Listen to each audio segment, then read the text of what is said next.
네, 특히 최혜병 특검법 두고 한동훈 전 위원장만 찬성 입장인데요. 나머지 세 주자들은 한 목소리로 한동훈 전 비대위원장을 비판하고 있습니다. 자, 그러면 한동훈 특검도 야당이 발의했는데 여론조사 높으면 그럼 특검 하시겠습니까? 묻고 싶습니다, 정말. 제가 드리고 싶은 말씀은 정말 이거는 나이브한 생각이고 순진한 생각이라는 거예요. 그래서 제가 이 정치 역시 좀 오래 하셔야 된다는 생각이 드는 게요. 아니 이거 받고 나면요. 그다음 또 이제 이거 받아라 저거 받아라 계속 할 겁니다. 그러면 특검 전국으로 계속 굴러가고요. 대통령하고 차별하겠다는 거예요. 그러니까 완전히 대립각을 세워서 하겠다는 건데 왜 이런 식의 발언을 하는지 모르겠습니다. 그걸 보면서 한마디로 민주당 당대표 나가시는구나. 민주당 당대표 나가는구나. 민주당 당대표 빈당 사람이 할 얘기입니다. 그 내부 전선을 교란시키는 행위입니다. 현재 공수처에서 수사가 진행되는 것으로 알고 있는데요. 그 수사 결과가 미진하다면 먼저 특검을 요청할 수도 있다. 이게 이미 여당에서 밝힌 입장입니다. 네, 자 나경원 의원이 한동훈 특검도 야당이 발의했는데 여론조사가 높으면 그럼 그 특검도 받으시겠냐 이렇게 질문이 나왔죠. 자 한동훈 전 위원장 뭐라고 대답했을까요? 이 특검 자체를 반대하는 논리도 충분히 수긍할 만한 논리예요. 다만 지금의 민심과 지금의 시점 여기까지 오게 된 과정들을 감안하면 저 정도의 합리적인 대안 제시 없이 이 난국을 종결시키고 이 논란을 종결시키고 다음 단계로 다음 건설적인 주제로서 정치를 옮겨갈 수 있을 것인가. 이런 저 정도의 합리적인 대안 제시 없이도 그럴 수 있을 것인가. 그럴 수 있다고 생각하는 것. 그게 오히려 순진한 발상 아닐까요? 자 이종훈 평론가님, 일단 한동훈 전 위원장 얘기 좀 계속 이어가 보죠. 자 최혜병 특검법에 대한 질문이 반드시 나올 거라고 예상을 하고 준비한 답변일 겁니다. 자, 그렇다면 최혜병 특검법을 내가 만약 발의하자 이런 얘기를 했으면 이 다른 세 명의 주자들이 일제히 반대할 것은 너무나 불을 보듯 뻔한 상황 아니었겠어요? 그런데 왜 이런 전략을 택했을까요? 안에서도 이 문제를 갖고 굉장히 격론을 벌였다고 합니다. 하지 말자, 하자. 또 두 번째, 하자는 의견이 굉장히 압도적이어서 그러면 연설 전문에 나올 것이냐, 일문일답에 할 것이냐 이걸 놓고 격론이 벌어졌는데 지금 보시다시피 일문일답으로 택했습니다.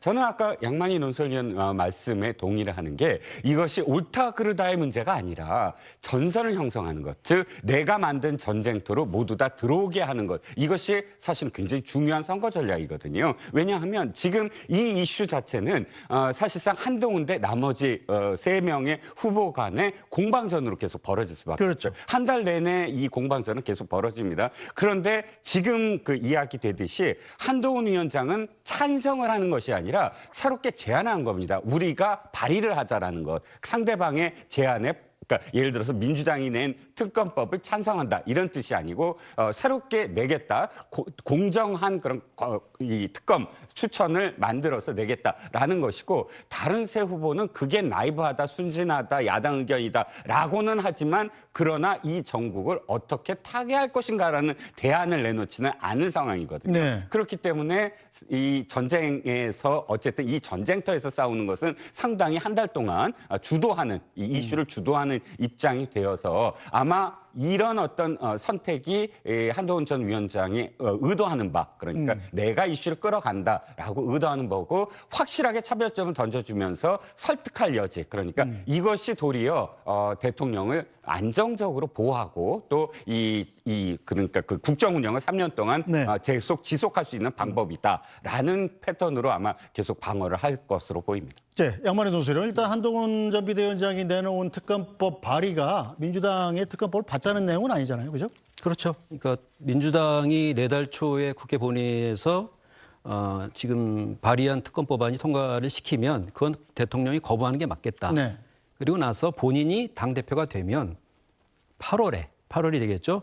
국민의힘 독자적인 특검 법안을 발의하자 이런 주장을 하는 것이죠. 핵심적인 내용은 뭐냐면 특검 추천 권한이 민주당 법안에는 민주당과 조국혁신당 쪽으로 사실상 돼 있는데 이거를 대법원장 같은 제3자로 넘기자. 그러니까 BBK 특검 같은 전례도 있다 이런 얘기를 하고 있는 것인데요.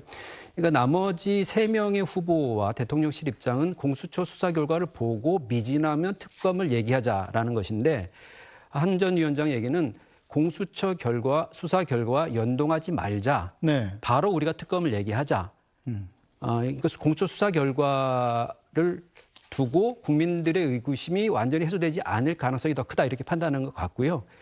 핵심적인 전국 판단은 뭐냐면 민주당의 계속 국민의힘과 여권이 끌려가고 있는 것 아니냐. 이제 그걸 끊어내려면 오히려 공세적으로 특검 법안을 발의하는 모습을 보여줘야 국민들이 신뢰를 할 것이다. 이런 판단을 하는 것 같습니다. 문제는 네. 만약에 다음 달 4일 국회 본회의에서 최혜병 특검 법안이 본회의를 통과해서 정부로 이송이 되고 15일 안에 대통령이 이제 거부권 행사 여부를 결정하게 돼 있거든요. 그러면 뭐 그 전에 하겠습니다만 7월 19일이 최혜병의 일주기가 됩니다. 네. 그러면 전당대회 23일까지 좀 전에 말씀하신 것처럼 이 논의가 계속 진행이 되고 이 거부권 행사와 관련된 민심들이 이제 나타날 겁니다. 그런 부분들이 전당대회에 어느 정도의 영향을 미치느냐에 따라서 이 이슈를 둘러싸고 이제 4명의 후보가 각자 입장들을 조금씩 조정하거나 하는 모습 보이지 않을까 예상을 합니다. 네, 김수희 평론가 어떻게 보세요? 한동훈이 쏘올린 최혜병 특검법, 자, 전당대회에 어떤 영향을 미칠 이슈로 작용할까요?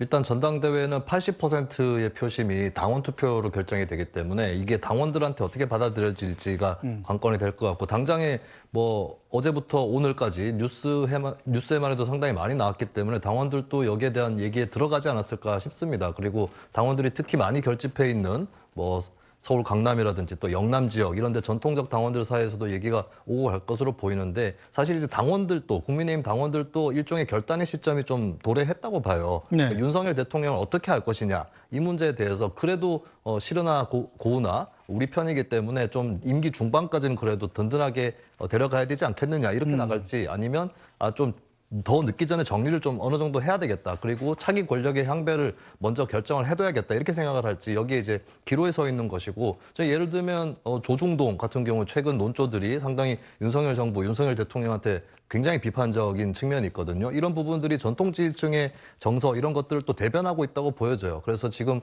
어떻게 해야 될지 모르겠다라고 하는 대통령에 대한 난감한 심정 이런 것들이 이제 한동훈 전 위원장 입장에서는 좀 이 차기 권력을 갖고 가려는 그 입장에서 좀 끌어갈 수 있는 그런 계기로 마련을 하려고 했던 게 아닌가 그렇게 보여집니다. 네.